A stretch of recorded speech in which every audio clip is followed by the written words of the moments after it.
Timberwolves. Y'all did the coldest move in the game. You went and got that Melo. Yes, but here's the thing. Let me give you the recipe. You got to get the other two ball boys. You get the other two ball boys, it will be the most watched team ever in the NBA. Trust me when I tell you. What just unfolded around the NBA has everyone talking.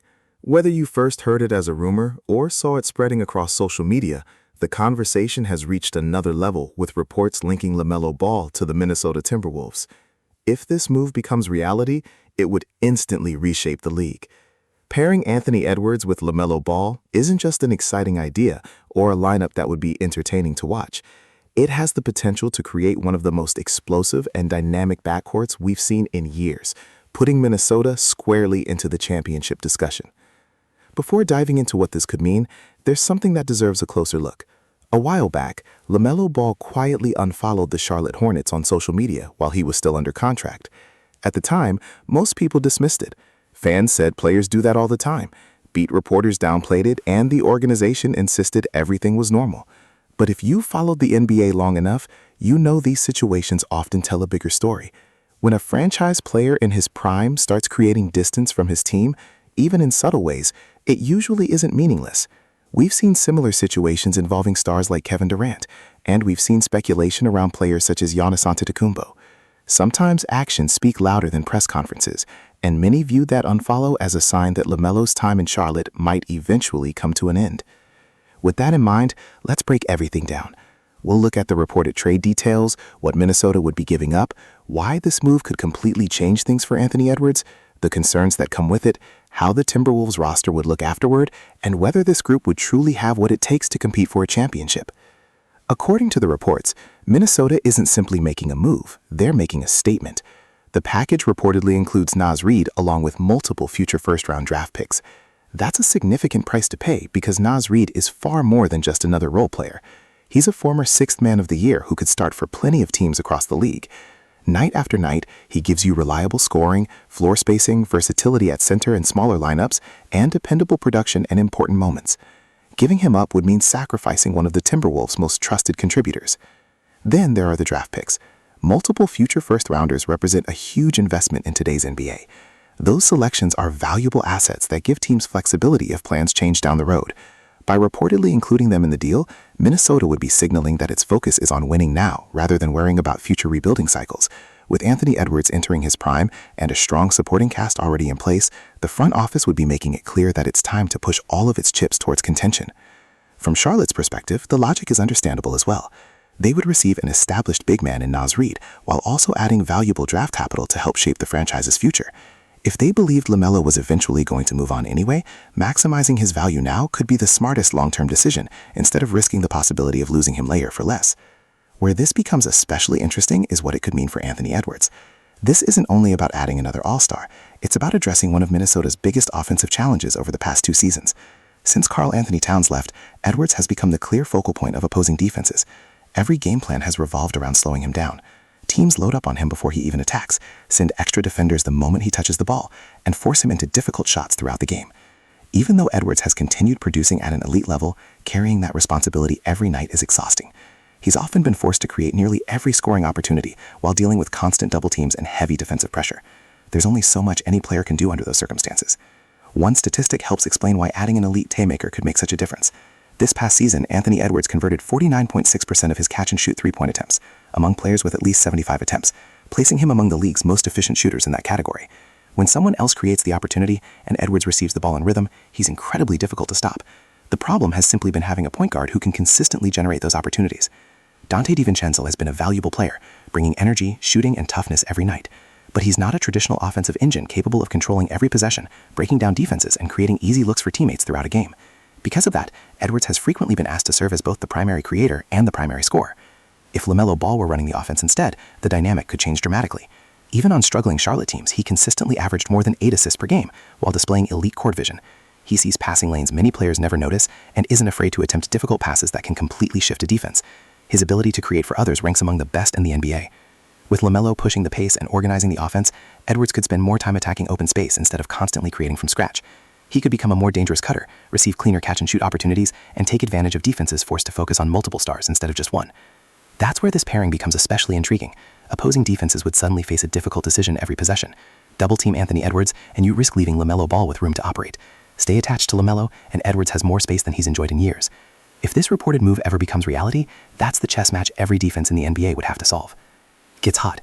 He enters this zone where the basket looks 10 feet wide, and he starts hitting shots that have no business going in, back to back to back, until the other. When defenses collapse on Anthony Edwards, they're leaving LaMelo Ball with room to operate, and that's a dangerous gamble. But if they decide to stay home on LaMelo instead, they're giving Edwards even more space to attack. This past season, Edwards posted the most efficient scoring numbers of his career, despite creating the majority of his three-point attempts off the dribble. Put him in situations with even more room to work, and opposing defenses are left with an impossible decision. There simply isn't a perfect answer. Every possession becomes a choice between two elite offensive threats, and neither option is appealing. Then there's Rudy Gobert, quietly waiting around the rim. When defenses are forced to focus on two dangerous perimeter players, big men naturally find more open opportunities. Gobert could benefit from easier lob passes and cleaner looks than he's had in years, simply because defenders won't be able to help off as often. His offensive production could improve without changing anything about his own game. Gobert also helps solve another concern surrounding LaMelo Ball. Throughout his NBA career, one of the biggest questions has been his defense. He's never been known as a lockdown defender, and bigger guards have occasionally targeted him. In Charlotte, those mistakes often carried bigger consequences because there wasn't always an elite rim protector behind him. In Minnesota, Gobert provides exactly that. As one of the league's premier defensive anchors, he can erase breakdowns, protect the paint, and allow LaMelo to focus on what he does best offensively without every defensive mistake becoming costly. Even with that, this isn't a guaranteed success story. There are legitimate concerns that can't be ignored. The biggest one is availability. LaMelo has yet to complete a full 82-game season during his NBA career. Wrist injuries, ankle problems, and other setbacks have repeatedly interrupted his seasons. If you're pushing all your chips toward a championship, your star players have to stay on the floor. One injury at the wrong time can end a title run before it really begins. Minnesota would be betting that his injury history becomes a thing of the past, but that's still a gamble rather than a certainty. Defense in the playoffs is another question. During the regular season, weaknesses can often be hidden through smart rotations and Gobert's rim protection.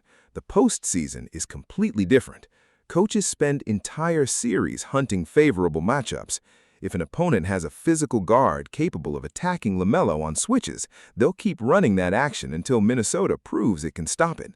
Teams like Oklahoma City and Denver have players capable of creating those mismatches, making this a very real concern instead of a hypothetical one. Depth also becomes an issue after moving a player like Naz Reid. His value extended far beyond the box score. Whenever a starter struggled or picked up foul trouble, Reid could step in and provide quality minutes without a noticeable drop in production. Losing that kind of dependable depth naturally leaves the Timberwolves with a smaller margin for error. So where would that leave Minnesota in the championship race? Right in the middle of it. Oklahoma City remains the team to beat in the Western Conference, led by Shai Gilgeous-Alexander and one of the deepest young rosters in basketball. Denver is always dangerous as long as Nikola Jokic is leading the way. Golden State continues to find ways to stay competitive year after year. But Minnesota has something every contender wants, a superstar who is still getting better. Anthony Edwards continues to improve every season, and pairing him with a playmaker like LaMelo could unlock another level of his game by reducing the constant defensive pressure he faces. Another part of this conversation that deserves more attention is the supporting cast. Mike Conley remains one of the league's most reliable veterans. He understands exactly how to run an offense, doesn't need the ball to make an impact, knocks down open shots, and brings valuable playoff experience.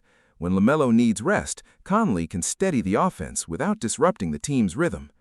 Jaden McDaniels also plays a huge role in making this roster fit together. He's one of the Western Conference's most underrated two-way forwards, capable of defending multiple positions while providing improved outside shooting. Because he doesn't need a high volume of touches, he complements high-usage stars perfectly. That's exactly the type of role player championship teams need. Overall, the pieces make sense together. The spacing works, the defensive assignments fit naturally, and everyone has a clearly defined role. That's the difference between a roster that simply looks impressive on paper and one that can actually succeed in a playoff series. If the Timberwolves reach the postseason as a top 4 seed, the first round likely won't be the biggest challenge. The real test would come in the second round against a team like Oklahoma City or Denver. That's where adding a player like LaMelo would truly have to prove its value. One of Minnesota's biggest weaknesses in recent seasons has been their half-court offense late in games. When defenses tightened up, the Wolves often relied on predictable isolation plays or post-ups. LaMelo Ball changes that equation. He thrives under pressure, creates shots in tight spaces, draws defenders, and consistently finds open teammates when possessions break down. That's exactly the kind of skill set Minnesota has been missing. For those who believe the Timberwolves would be giving up too much, those concerns are understandable. LaMelo's injury history, defensive limitations, and the cost of multiple draft picks all create real risk. There's absolutely a scenario where the move doesn't work, injuries become a problem again, chemistry never fully develops, and eventually people look back at the trade as a costly mistake. But there's another side to that argument. Anthony Edwards is expected to be the centerpiece of this franchise for years to come. The biggest question has never been whether he's talented enough to lead a contender. It's whether the organization is willing to fully commit to building one around him. Playing it safe often leaves teams stuck in the middle, good enough to compete, but never good enough to truly contend. A move like this would send a completely different message. It would show the front office believes in Edwards enough to build aggressively around him. No trade guarantees a championship, but bold moves raise expectations, increase urgency, and give franchise players every opportunity to compete at the highest level. Anthony Edwards has consistently embraced that kind of pressure throughout his career. If LaMelo Ball were to join him in Minnesota, the Timberwolves would immediately become one of the most fascinating teams in the Western Conference, and every contender